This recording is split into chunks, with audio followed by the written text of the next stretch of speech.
Les pieds excitent vraiment tout le monde. Pas seulement les weirdos qui ralassent pour des orteils sur OnlyFans. Aujourd'hui, on sort ses yep au bureau, en rando, au Parc des Princes. Bref, je vais tout vous expliquer puisqu'il est grand temps d'un update.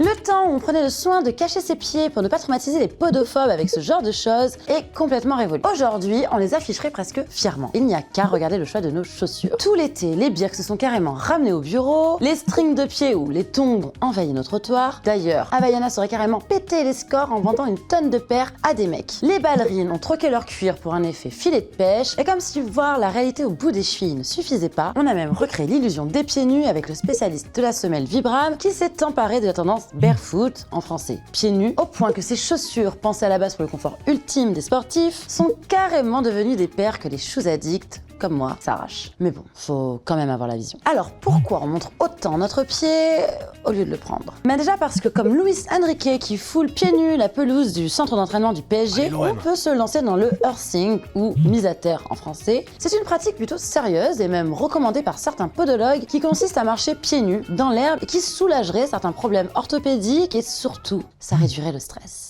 Donc quand Balenciaga a présenté cette paire à 350 balles en décembre dernier, il pensait avant tout à notre bien-être intérieur. En tout cas, si l'enfer des podophobes est devenu le paradis de la mode, c'est sans doute parce que montrer ses pieds ne se fait plus seulement dans l'intimité. En 2025, il est devenu presque random d'avoir un compte OnlyFans réservé à cette partie du corps, si bien que des personnalités comme Lily Allen ou Rick Owens sont eux aussi sauté le pas. Donc, est-ce que toutes ces paires qui ressemblent à des pieds existent pour le doux plaisir des excités de la chaussette et de Quentin Tarantino? Un petit peu oui. Mais c'est surtout parce que les marques voient tout le potentiel viral de ces modèles et parce que, comme toujours, on s'adapte à ce qui intéresse la société. Et ce n'est que le début, car la next step, c'est de personnaliser et de foutre des bagues d'orteils sur vos Vibram. Oui, ça va trop vite.